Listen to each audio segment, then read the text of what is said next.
All right, Mr. Mark Imperial, how you doing? This is Richard Graves of the History House Show. Hey, Richard, great to see you. How are you doing, Mark? It's good to see you. I see your studio is a little bit more professional than mine. So, are you kidding?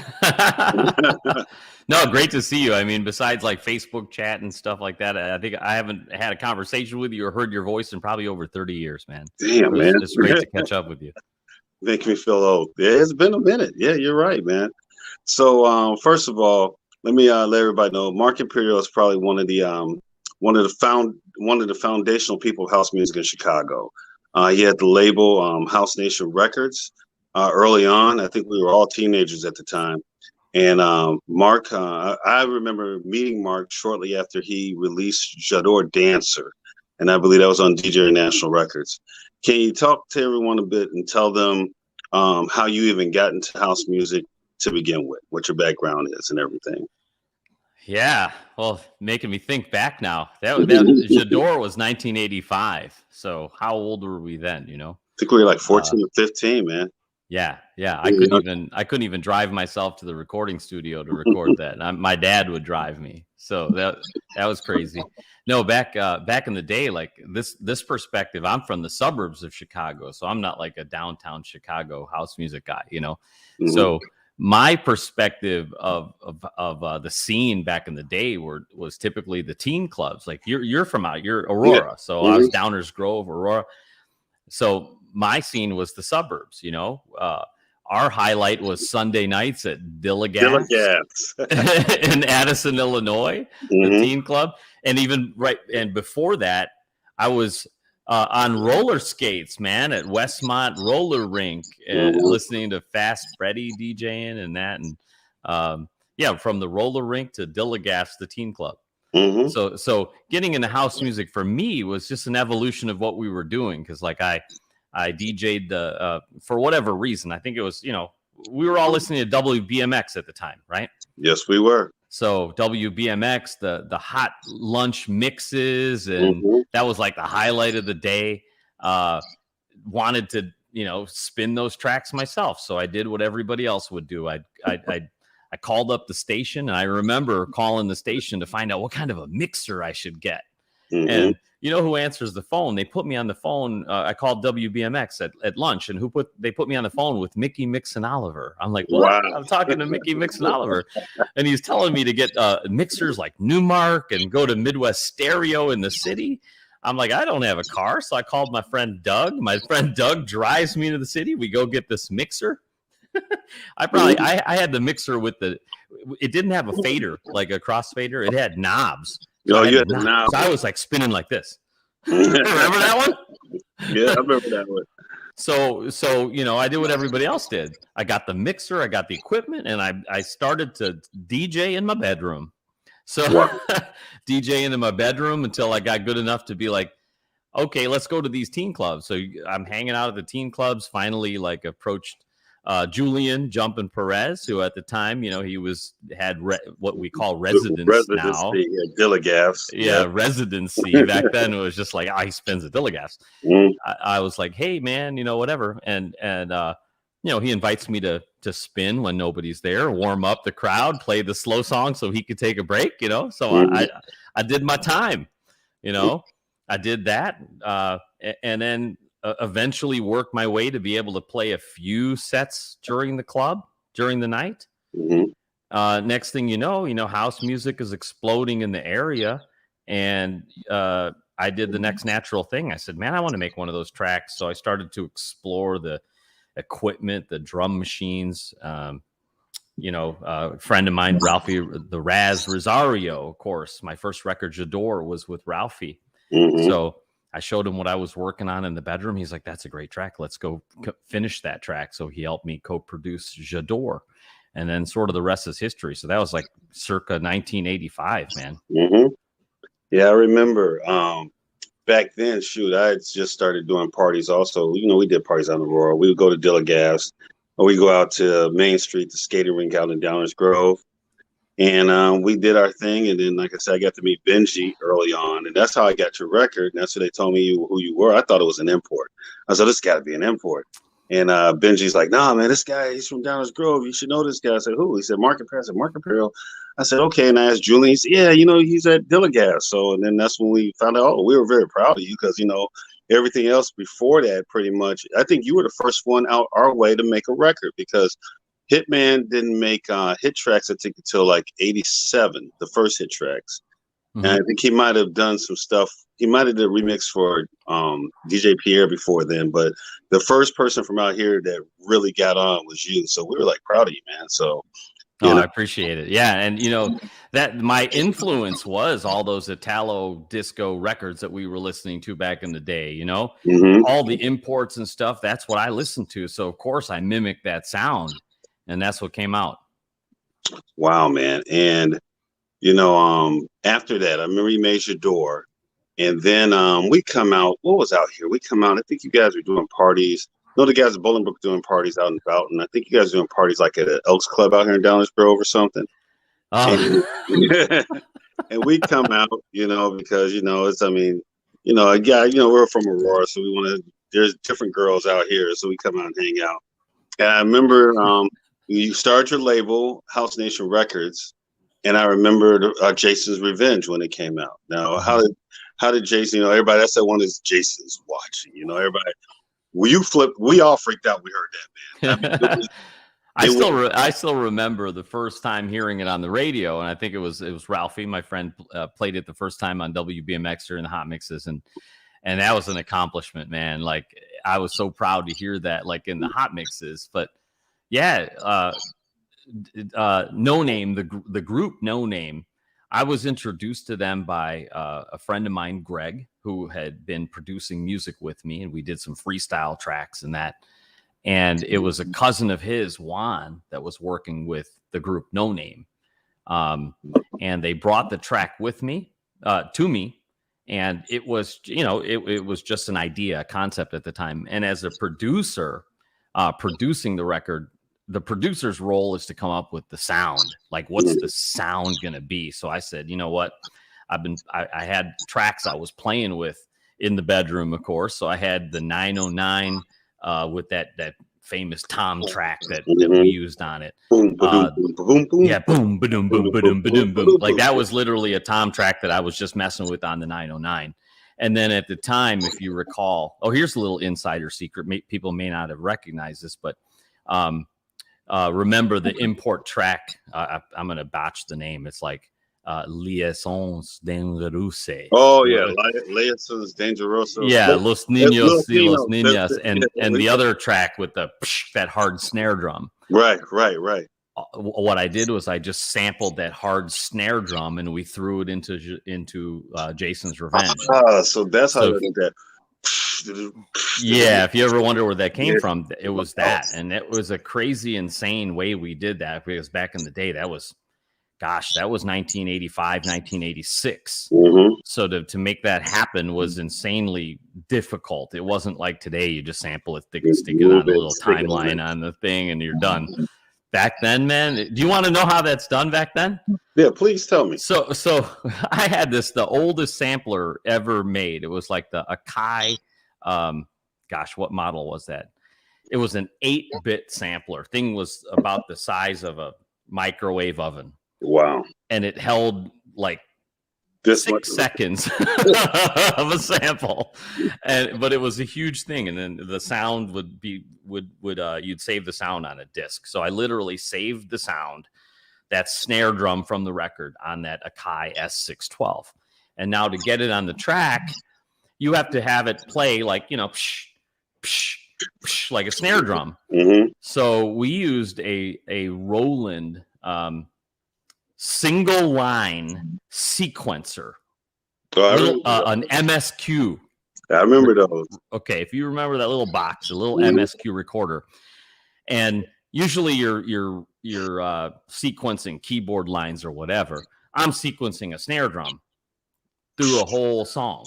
Okay.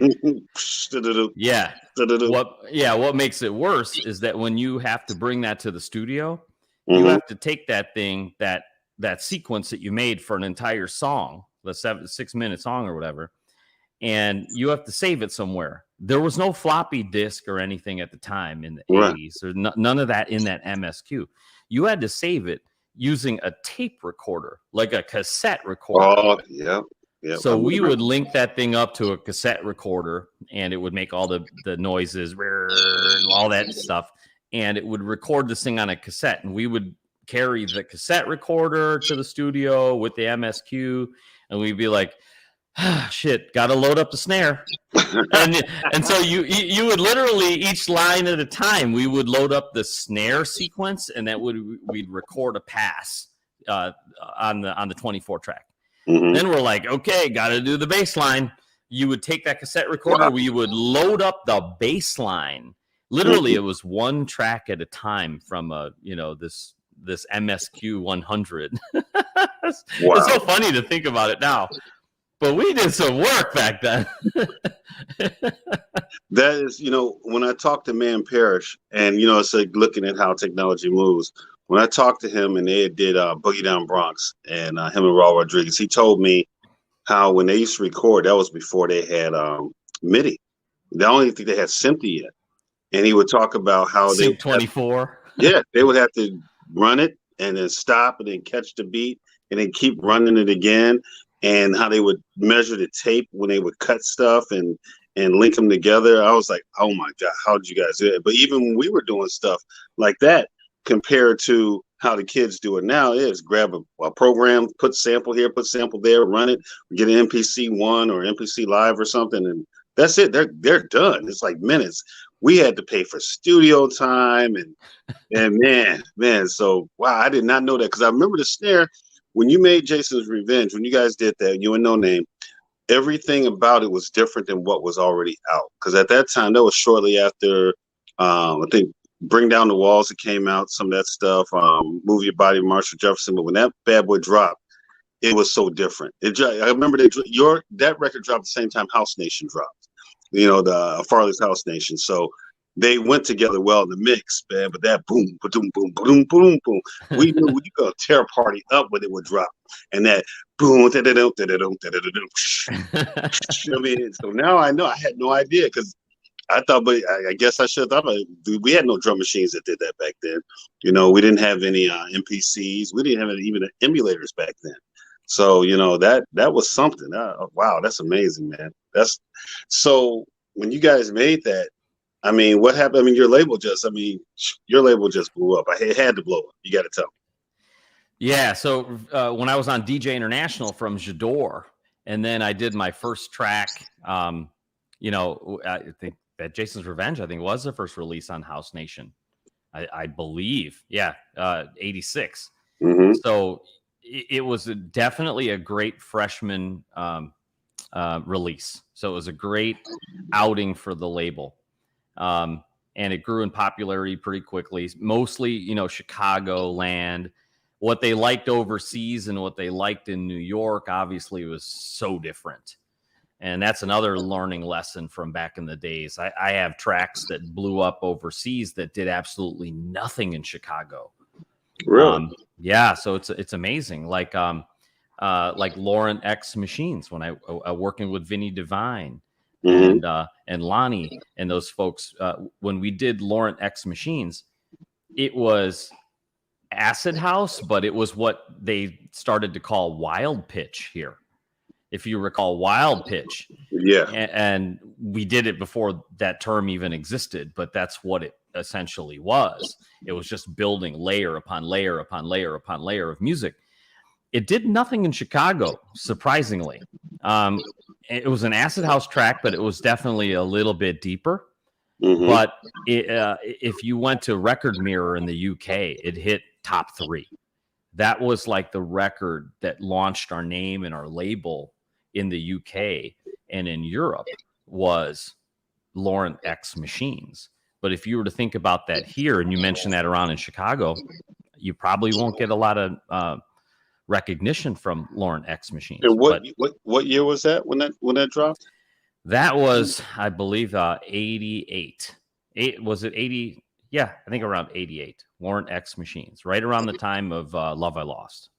Okay. That was definitely an overseas rocker.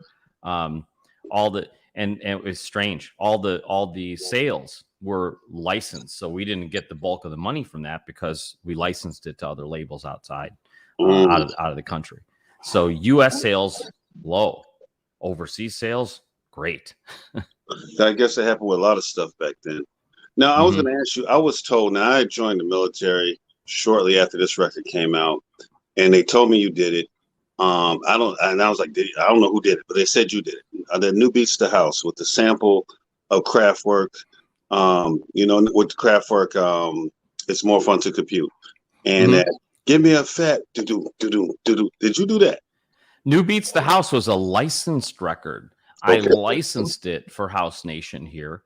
That was a Dutch house record by Grey House, and I was probably one of the first Chicago labels to understand and learn licensing in the reverse way. Most people were licensing their music for overseas distribution. I was like one of the first people to license a record here, from overseas to release here. So people probably mistakenly give me the credit for producing the track because it was on House Nation Records. Oh, okay. See? But I had licensed it from a Dutch label. From a Dutch label. So, that's the first time I've seen it go this way. I know that Streetwise used to do that with Beggar's Banquet, back with the stuff we used to break dance to, Pop Goes My Love, all that stuff by Freeze. But I don't think anybody in Chicago licensed back because they were licensing all the DJ National Track stuff over in FFNR, I believe it's label, and a few other labels overseas. I forgot, London Jacks, they were putting out all the stuff and not paying anybody for what I was told. It was crazy. I mean, we were kids and we're learning this stuff on the fly, and all we wanted to do was meet girls, right? So we were like, what? Business? I don't know what you're talking about, but okay. We're doing business too. Exactly. But I got to give credit to a colleague of mine in Connecticut, Rich Dittman, Hillbilly House, who introduced me to that whole concept of licensing. And he was in communication with the Dutch label, and he put that deal together for us and made it happen in the States. And I did it because it was just a great track. And I thought, and you know what, the funny thing is the only reason why is because if we went to go buy an import, I don't know, what was it, $6.99 or something? Yeah. And then for me to go license it, I was able to make it available to people here for $3.99. So it's like we made sales from the record. It was a great record. And, happy to take the mistaken credit for producing it. But yeah, it was just on the label. I get that all the time for that record. Go Imperial, go Imperial. Yeah. Yeah. That rave track. That rave track. I was in California. They told me you had done that one at Coa Imperial. I was like, oh, okay. I said, well, it's possible because I knew you were talented enough to do it. So it wasn't like it was improbable. I was like, okay, he's hitting out there, So, and that's when people are like, I know that guy. No, you don't. Yes, I do. I know that. So, I remember after you did, No Name did Jason's Revenge. It was Hypnotic House came out, which we all thoroughly enjoyed. It still had that nice underground feel at that time. He had songs like Work the Box and Rocking Down the House. And, they all had that. That was when Chicago was going through that little phase of that little darker sound of the underground. Yeah. And then you made Rock This. I remember Rock This was on your label. And that was just a go-to record everybody played. And then, of course, the one everybody that has asked me to ask you about, all the fans of the music, The Love I Lost, with Jack in House, with Kevin Irving. How did you guys get together? What made you make that particular track? Yeah, so The Love I Lost, that Who knew? I didn't know that was going to be like a breakout hit or anything. Wrote the lyrics for that track in high school. Like that was Wow.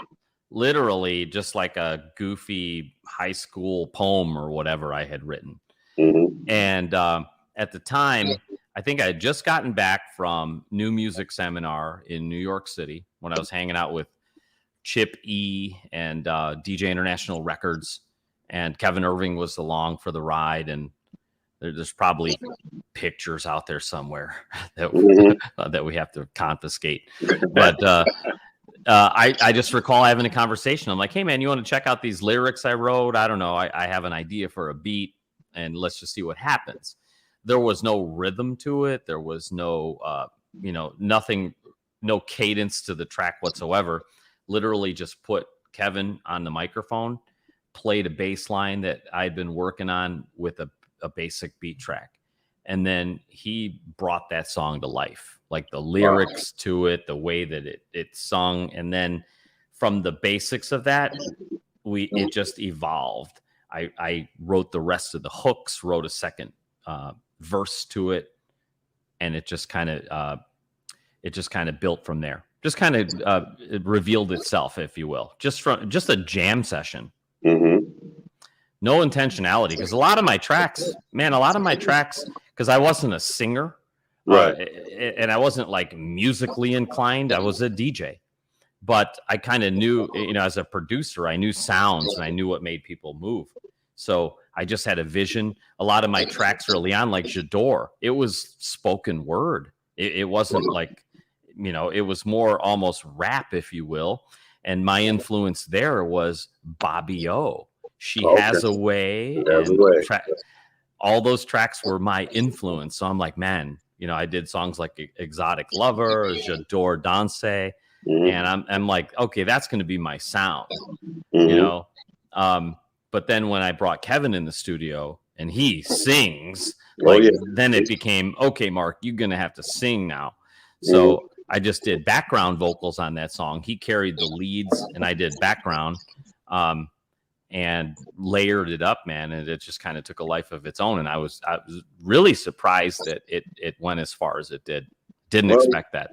That was probably one of the biggest hits in Chicago history. I mean, that kind of came at the close when we were kind of 88, 89, BMX went off the air and stuff kind of started scooching over to New York, and their labels, Strictly Rhythm, and, they kind of took the ball from us.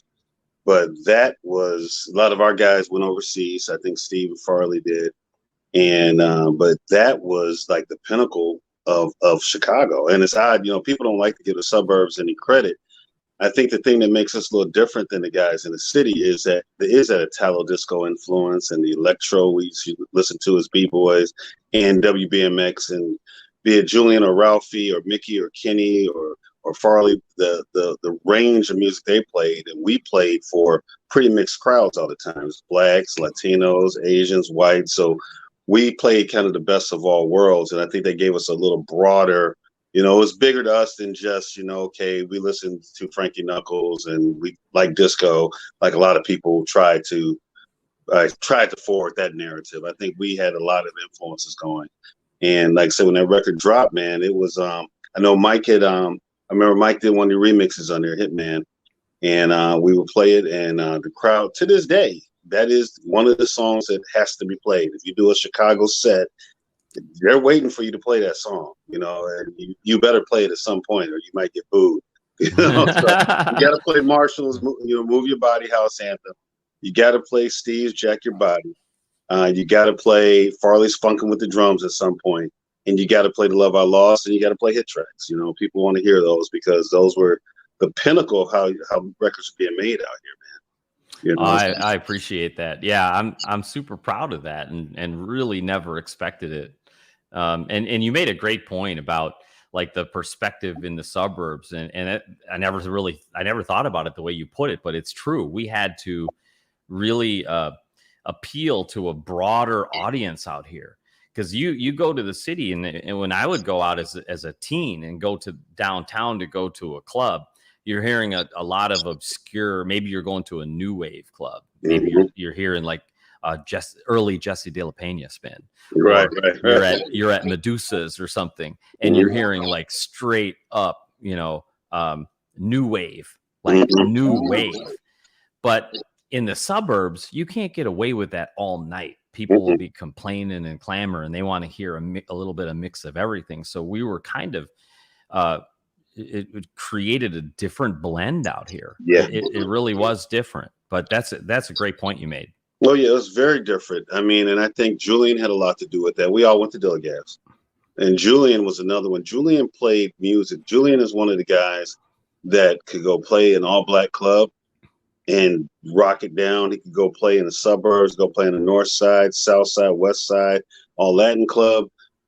He just had that ear about what was good, but he also would introduce the different audiences to something different, that he played the black club, he's going to play the Latin club and like Relight My Fire or something like that, and they feel that, so I think Julian had a strong influence on all of us out here, including Bill and Mike and you and guys I know myself.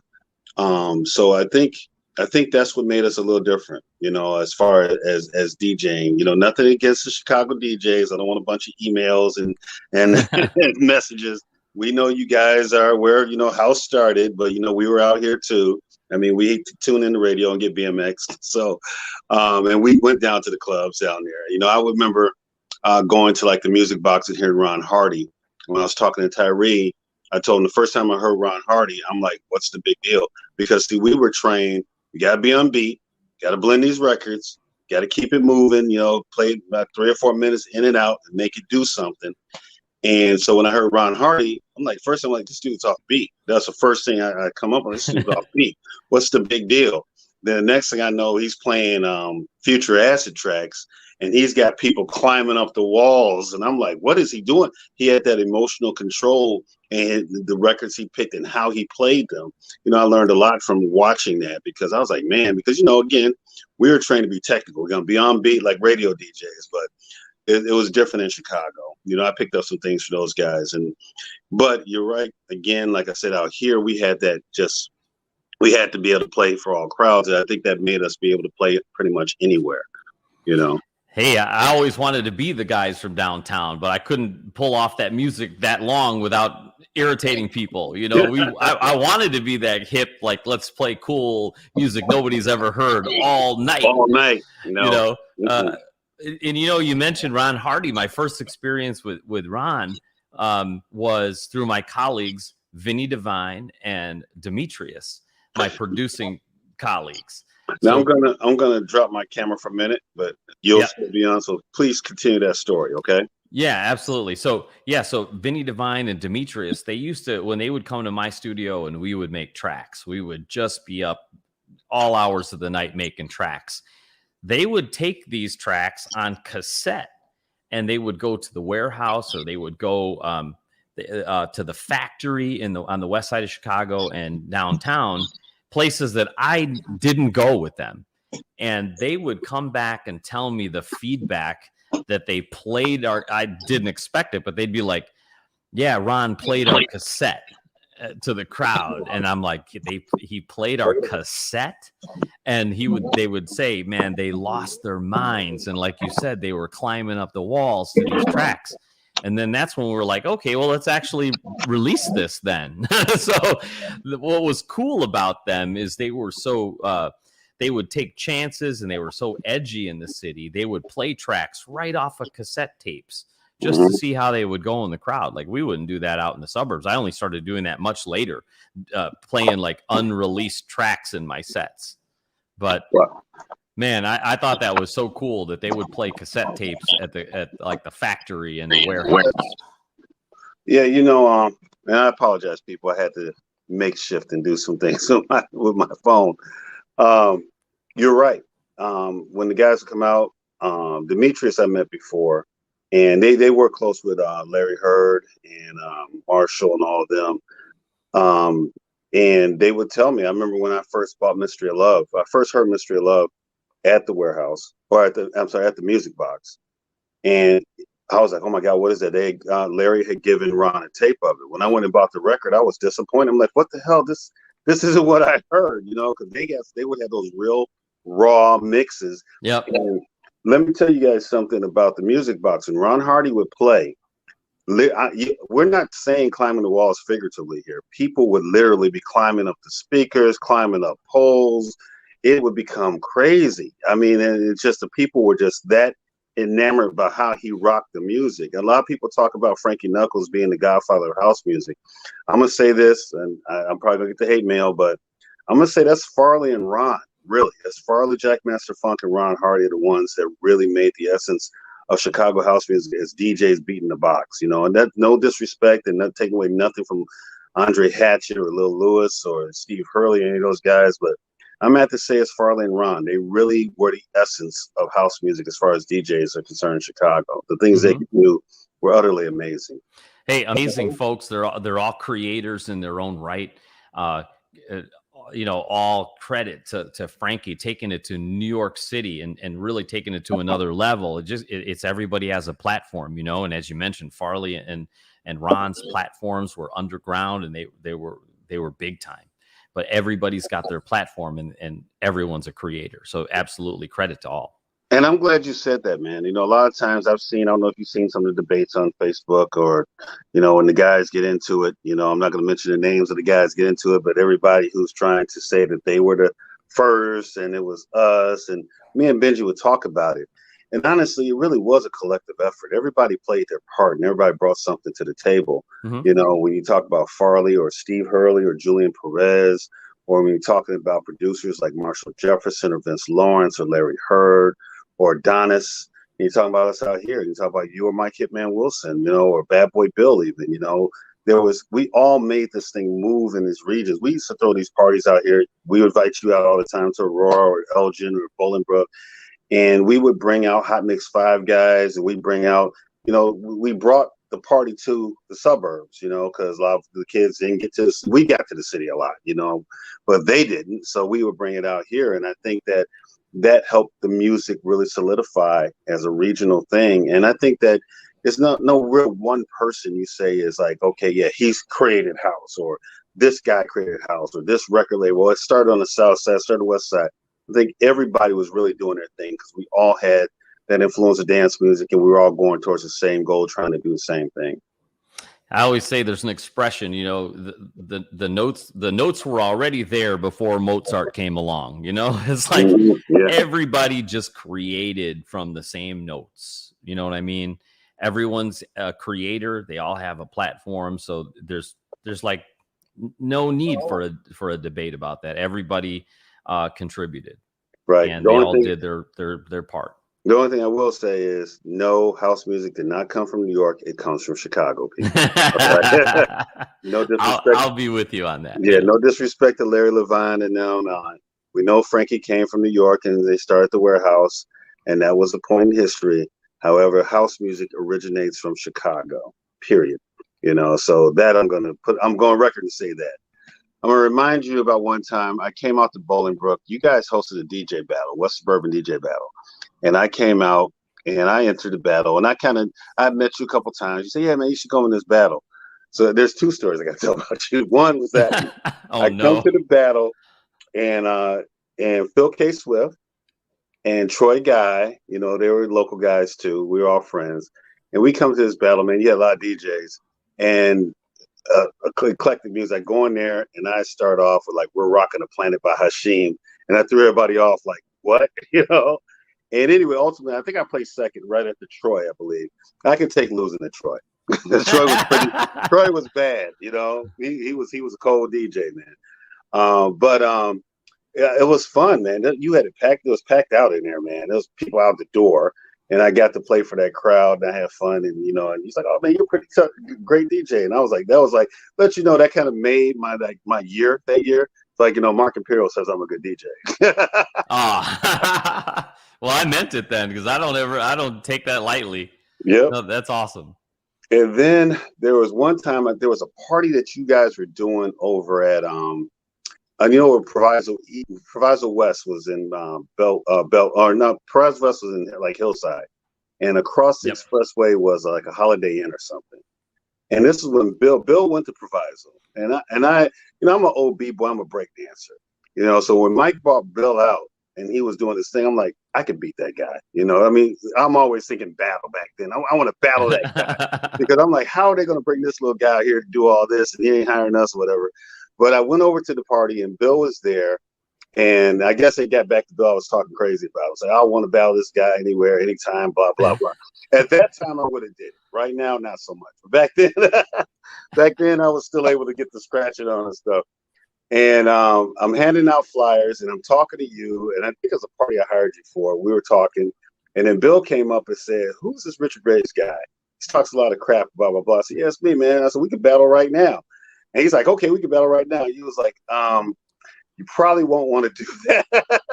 So, you're on the radio. He's not. It might be a bad look if he happens to, beat you. It'd be pretty bad. So, so I remember that. You probably don't because you have a lot of things that happen. But I remember that, man. But you kind of see, yeah, it would be bad for you because if he actually does win, you have a lot more to lose than he does. But we're already thinking politics back in the 80s. Yeah, we were.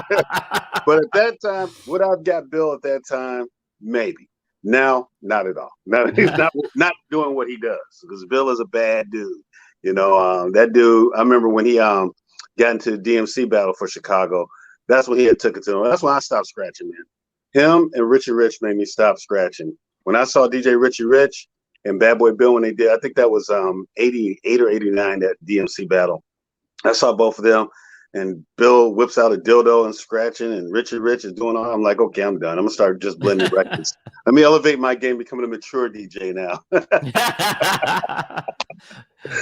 All right, I'm sorry, man. Old times. But, hey, those were great times. I'll tell you. I can't forget all those times in Aurora or in Elgin doing parties there. That was always like the highlight of the year. Wow. Blue Moon and the Blue Moon Elks party. Club and oh man, those were good times. We had a lot of good stuff going on out here, man. I mean, I feel sorry for kids today.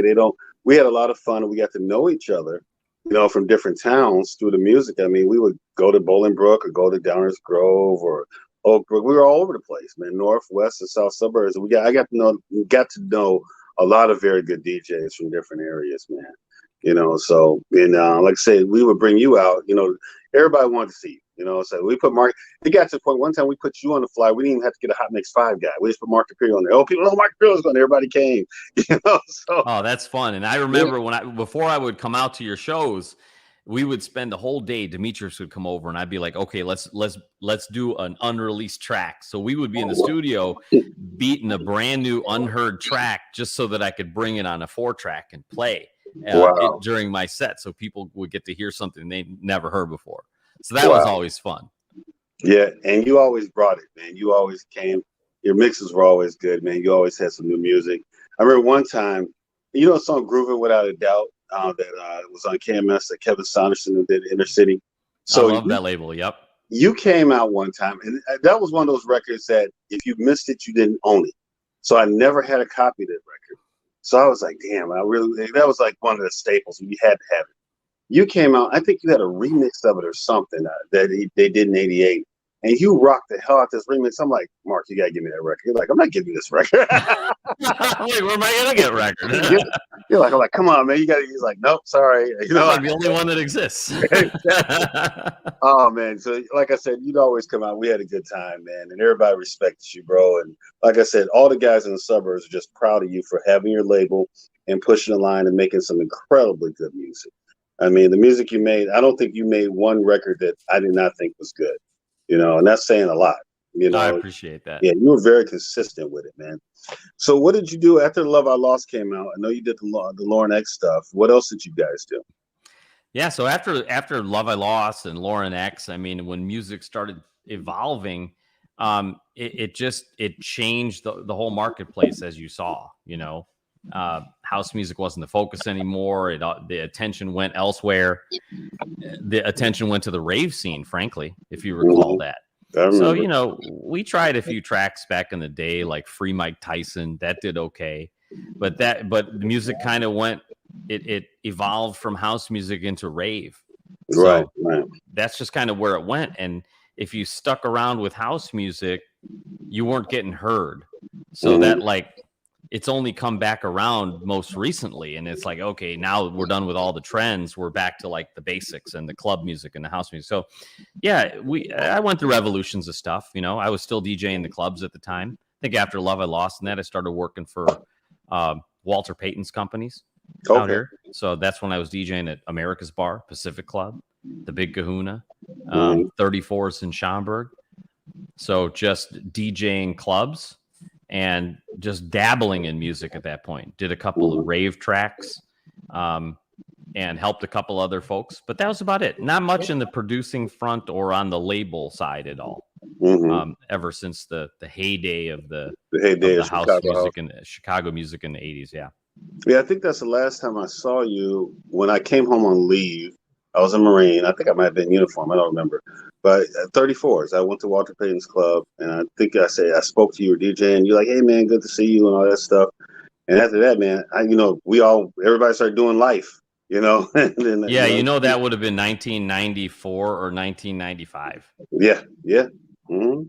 That's a long time ago. Yes. Don't remind me how old we've gotten, man. Think about it. Yeah, because I was at Big Kahuna in 1990, and then at 34s till they closed. So that was like 94. Yeah. 95. Wow. Time flies, man. Yep. But what else was I going to ask you? People wanted me to ask you about the people you work with, Demetrius. Now, so who was in No Name? Who I know. I hear different things. Who was in that group?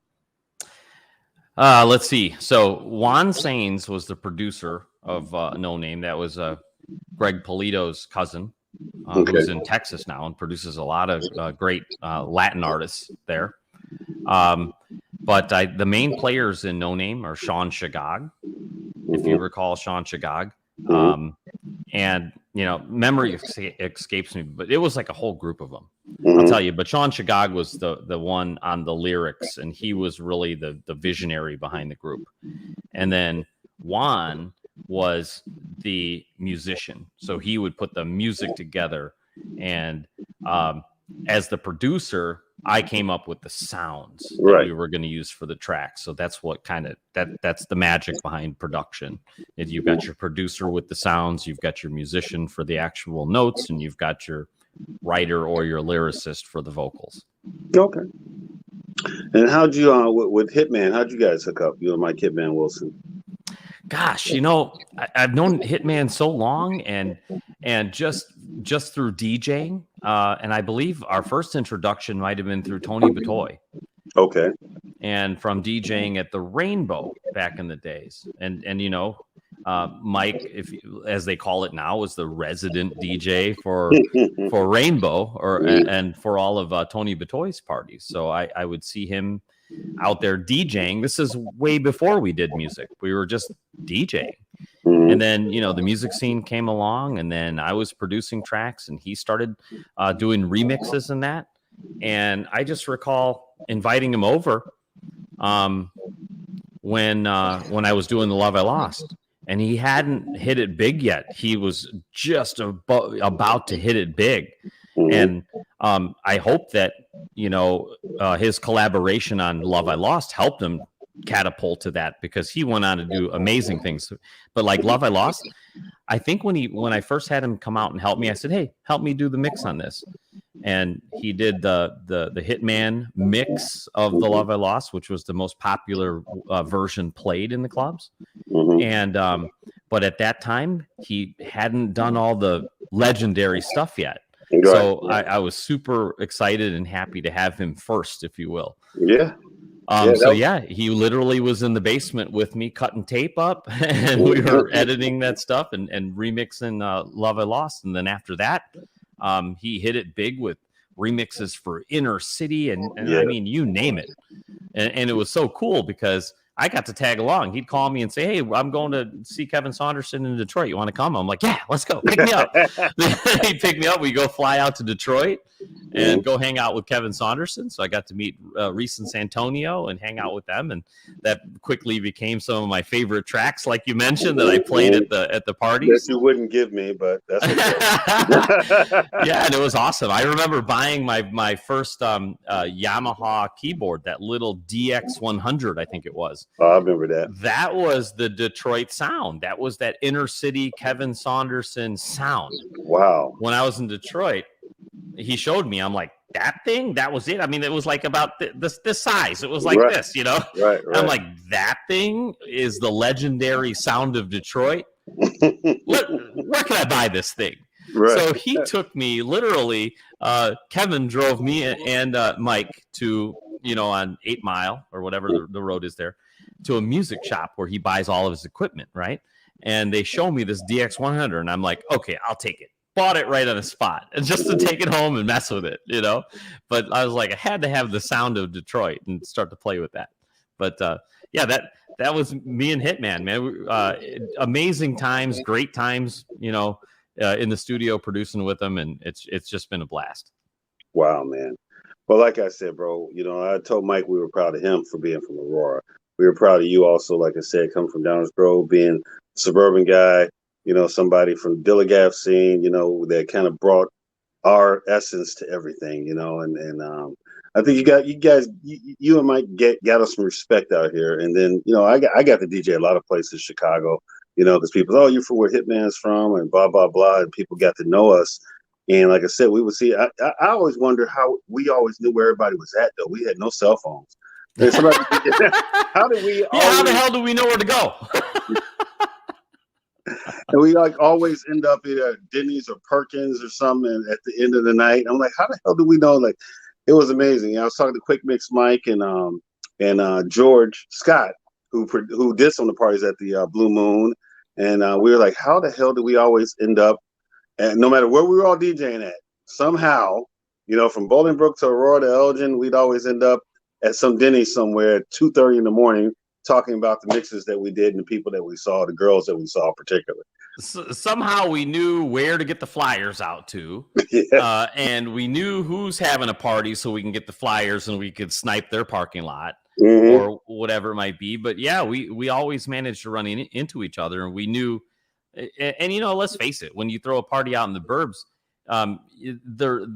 it wasn't like crowded, so you didn't have so many to choose from. So you'd know, oh, I'm going to Richard's party. Oh, I'm going to Mark's party. So like we kind of just knew, sequentially which parties we were going to. That's what we counted on. We didn't need all the social media that we had today. Wow. But yeah, we just happened to know where everybody's party was.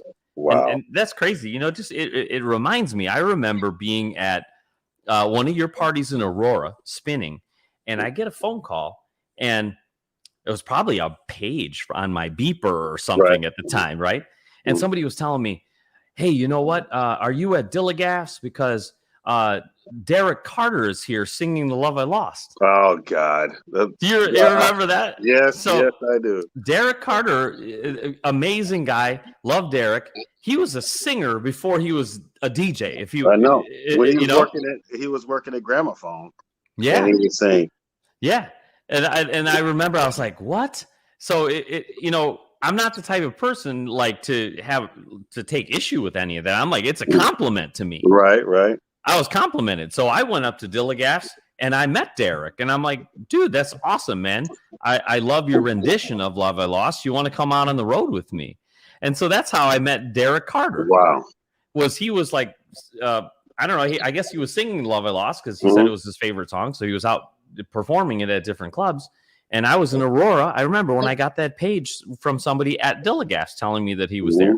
And so then when I met him, I invited him in and I said, hey, man, let's go do these shows. And in fact, when I was WJLB in Detroit, flew me out to Detroit to perform Love I Lost at one of their clubs, at their radio show parties. And I remember getting off the plane and I invited Derek Carter. I said, Derek, you're on with me, man. Let's get on stage. Let's sing this thing.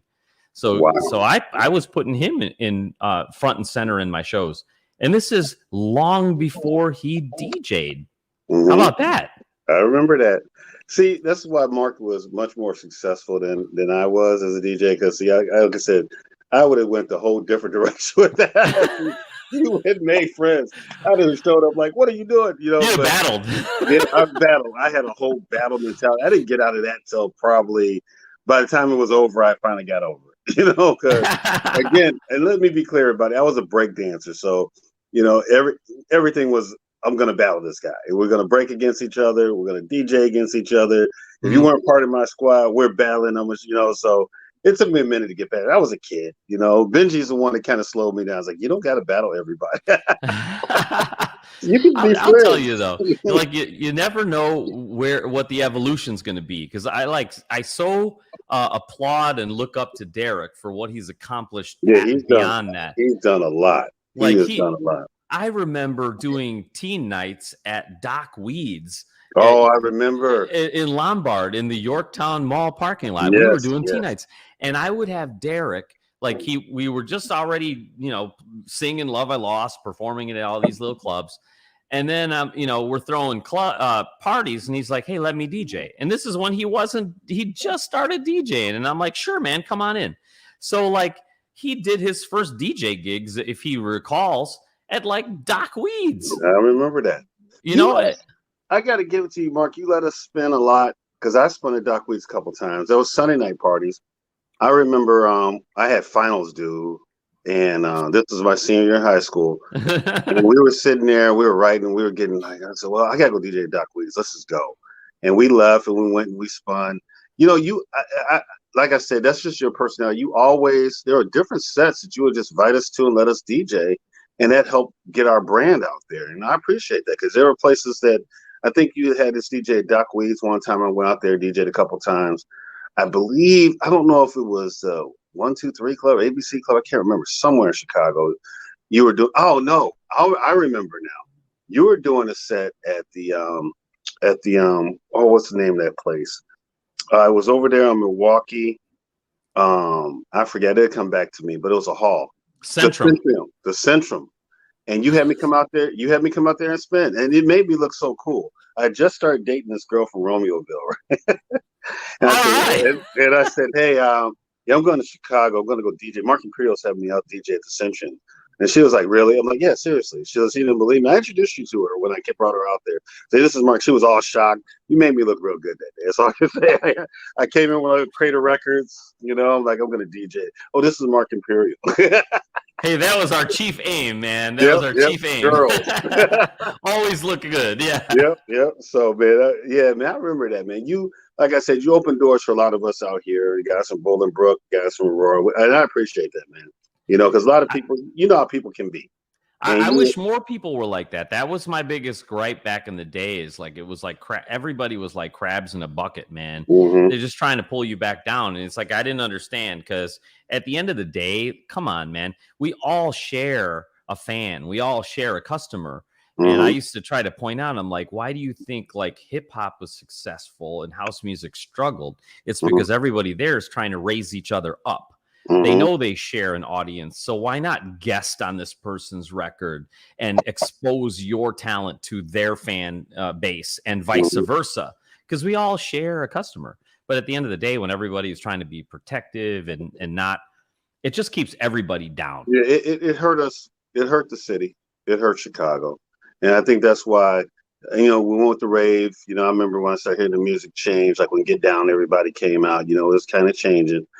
And like I said, a lot of people went to New York. DJ Pierre went to New York. Lil Lewis went to New York.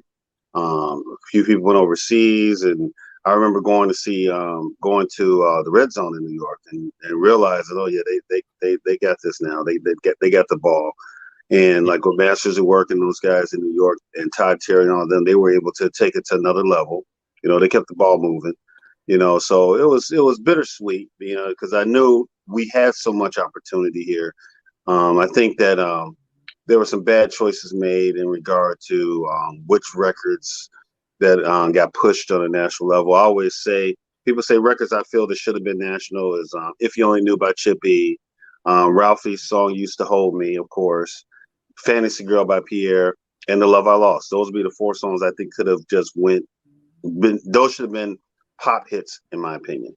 They were just structured the right way. But Kevin went on to do some things after, because Kevin had sung stuff before for Farley and for he did House Ain't Giving Up, and I think he worked with MK2 with Don't Stop the Music and stuff like that.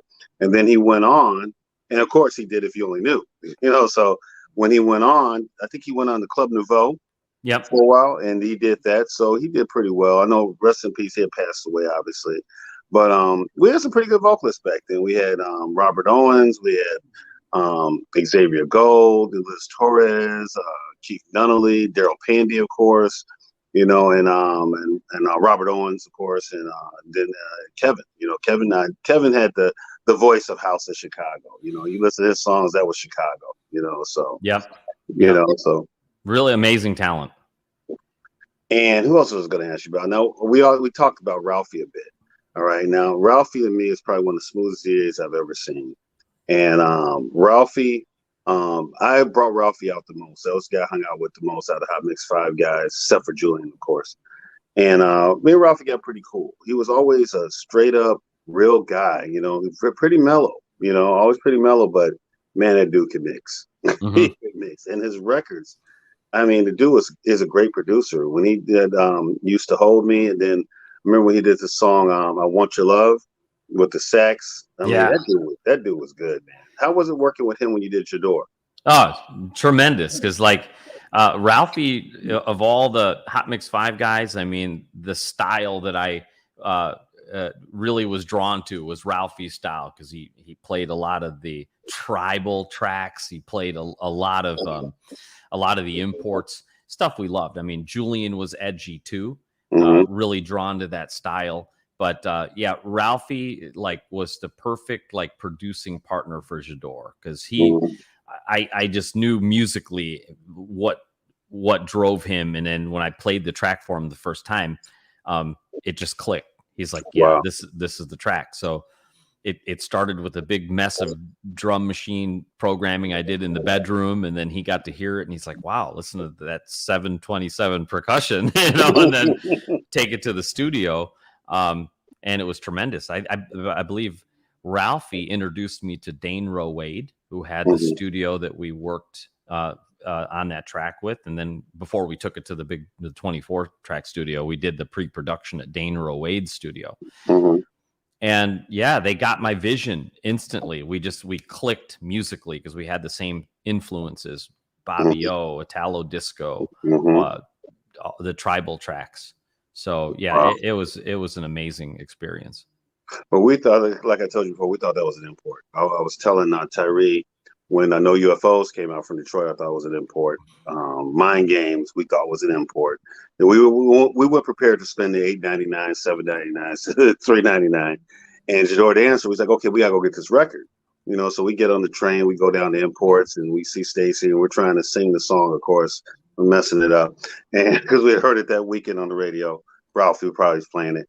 And we're like, yeah, we're looking for this song. And then the guys go, a la toi, we're trying to sing it, embarrassing the hell out of ourselves. And he pulls out DJ International. I'm like, what?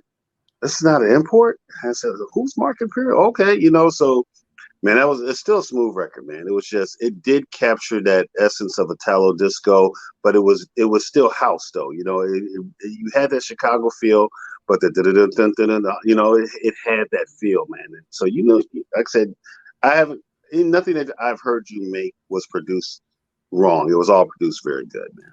I appreciate it. And I know it was weird too, because it probably was like one of the, how many Chicago records had a Italo sound, So it wasn't even really intentional. I was just like, that's just what I was drawn to make at the time. But, I think that captured essence, because out here, we played the hell of it out here, because again, Italo's had such an influence out in the suburbs because of Julian and Ralphie and the guys coming out to the parties and DJing at Main Street, DJing at Dillagav's. So again, we had a crowd that still resonated. We could still play Angel Eyes. We could still play Love and Music. We could still play Field to Drive in some cases, So, and I don't care if the crowd was black, white, or whatever, everybody knew these songs. So it wasn't like, oh, this is a white crowd, I got to play Italo. No, we all liked it. Black, white, Asian, Latino, whatever. Everybody liked Klein and B.O. Theme. Everybody liked Love and Music. We knew that those are the staples. That's how we got down out here. And then we would play Chicago stuff, and we play, stuff that came from Baltimore, whatever. If it was good, we played it. That's pretty much was our rule. Is it good? Will people dance? Yes, play it. And here was a real weird experience. After I did J'adore, I don't know if it was like a year after or 2 years after, the weirdest thing happened. One of the records that I was influenced by, Italo-wise and import-wise, was Doctor's Cat, Feel the Drive, right? And I don't know if you could still find this, probably, if you YouTube it or something, but you'll find like J'adore with Doctor's Cat. They literally bootleg my track. They took the J'adore drums and they put the lyrics to "You must feel the drive." I'm gonna look for it. Yeah, and I was hearing this, and I'm like, if that's not the biggest compliment I've ever had in my life, like. Here's me, a little kid, like 14 years old, playing Feel the Drive in my bedroom forever, and then next thing you know, they're stealing my music. But that is a compliment, man. That's crazy, right? But that just goes to show how good that production was, man. Those cats in Italy, they weren't playing, man, when they were making that stuff. It was very well produced, very, very well produced and very well played. That's when we really realized how small the world is. I mean, it didn't feel that way back then without the social media and stuff. No. Like, it was like, what? These people in Europe are using my beats and putting their lyrics on them? This is so weird. I know. Now it's like, oh, they probably heard it, on Facebook or something. Like, it's such a small world now, but back then? It was amazing back then when I miss, I got the record box and Serato and stuff. I miss when we would pull those records out and we would read the labels and we would see where they were from, New York or Italy or Germany or Japan. It was like the world was so big to us. We were kids, 13, 14-year-olds playing these records. And like I was told, Man Parrish, when I first talked to Man Parrish, it took everything in me not to freak out. Because I used to break dance to his songs, I used to play his songs, and when I told him, I said, Man Parrish, I said, when we would take Boogie Down Bronx Hip Hop Bebop and I would look at it on Sugar Scoop or Rams or whatever, I said, I always imagine like you and Arthur Baker and Africa Bambaataa sitting in some high, building in New York, overlooking everything as the music gods. And he's like, no, we're just in my bedroom making music. So it made me realize, people were doing what we were doing. We were doing what they were doing. But it's just that, no social media. I think it kept a little mystery to everything. It made it seem more grand, Yeah, for sure. So. Well, anyway, Mark, I don't want to keep you too much longer. I appreciate you coming on and talking and putting it down. I've been doing these shows in order to establish, what all happened, not just one narrative, just kind of like as a fan of you guys, I think it's better for me, not that anybody else couldn't do it, but I wasn't making tracks with you guys at that time. I wasn't putting out records. I don't have a dog in the fight to say my record created house music or my club did it or my record label or me as a DJ. I observed it all happen. And I appreciate the fact that guys that inspired me and guys that like you and Hitman and Tyree, coming on and giving your voice, because I think a lot of times your voice is overlooked when I see these house documentaries made by different people, different places. They seem to they miss a lot because they focus on one narrative. And this is not to disrespect anybody, because I think, like you said, I think everybody helped build this house, for lack of a better analogy. But I'm glad you got to speak, because a lot of times we don't understand what the suburbs did, and you and Hitman and a few other people out here, you guys really contributed to the foundations of house music. I don't know, you're a humble guy, so you probably won't say it, but I'll say it. You really contributed to the foundations of house music, and you caused a shift when you made Jason's Revenge, and when you made J'adore Dancer, and then you made a staple, a Chicago staple, The Lover Lost. That's a lot to contribute, man. I mean, that is a lot of contribution, and of course all the people that work with you to make those things. But that's the type of stuff that needs to be said. People need to know that part of the story, because that's the part of the story that gets overlooked quite a bit. So I appreciate you telling it. Hey, Richard, I appreciate you, and I appreciate this whole conversation and bringing back a lot of great memories. And yeah, I mean, I hope if anybody, takes anything away from it. Or I love hearing when people heard The Love I Lost when they fell in love or got married, or it was the song of the summer for when they fell in love or something. That's always really cool. That's more gratifying to me than anything else. So I certainly appreciate it. And you know, it's almost like I didn't think I was changing the world. I just thought I was having fun, you know, and doing our thing and putting out our sound. So I definitely appreciate the kind words, Richard. And yeah, like you said, everyone's is a creator. The documentaries out there, I love watching them because you're right. It is a perspective. They're all kinds of perspectives. So you're just hearing a different perspective now, you know? So not that they omitted it or left it out. That wasn't their reality. It wasn't their reality. It wasn't their focus. You know, and like I said, me being a young DJ, going to buy those records, listening to the BMX, listening to the Hot Mix 5 of BMX, going to the Rainbow, going out south to Sawyer's, going out to Mendel. Because I got to go to those parties, you know. I got to go to a lot of clubs because of knowing Farley or knowing Julie and places I normally wouldn't have got into. And I got to see a lot of things, you know, and I got a broad view of things from here. So I don't think a lot of times people are speaking from where they're coming from. I don't, like I said, you're right, they're probably not purposely omitting, but I don't think they were aware, you know, and I like making people aware. There was a lot going on, a lot of moving parts in that particular machine, and it all worked, you know, and I think you hit the nail on the head. I think we would have went a lot further if people had adapted that to like, we can all bring each other up and do this, as opposed to, well, I don't want this guy to get ahead of me, or I don't want this guy to, you know, to be at this party. You know, I think that we did ourselves some damage with that. But, you know, here we are now, 30 years later, house music is resurging in the way, and the stuff that's coming out from overseas, from Germany and from South Africa, from Portugal, and then down in South America. You know, it's all, and even in Chicago, guys in Chicago are still making some good stuff. You know, like Maurice Joshua and Hula and who else?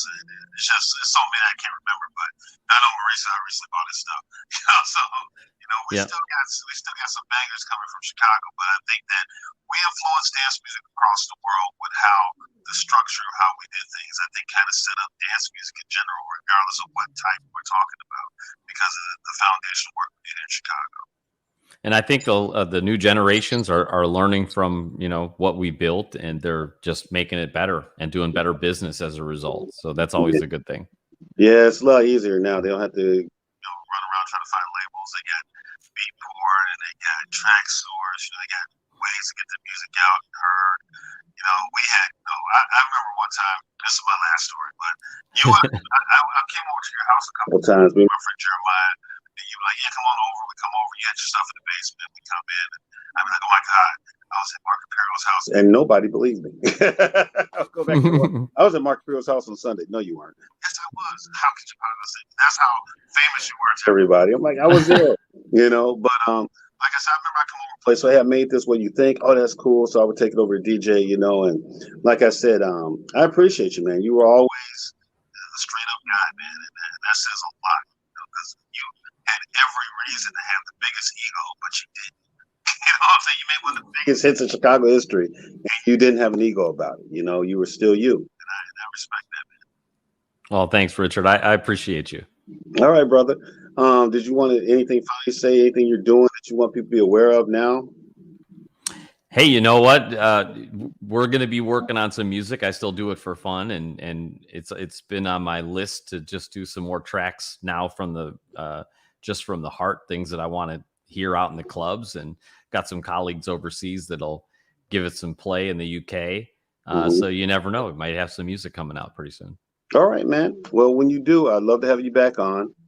And I appreciate you again, brother. Like I said, I keep sending you messages. So there's some stuff I'm doing that, you know, well, I'll talk to you about it later. I don't want to get ahead of things. But there's some stuff I'm doing. I think that I'm looking forward to doing. And then when we get to that point, I'll definitely let you know, because I want you to be involved, even if it's just coming and checking it out when we get to that point, bro.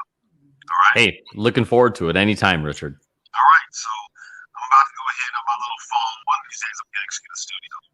But thanks, Mark, for coming on. Thanks for dealing with my technical difficulties with my HP that I'm about to throw out the window.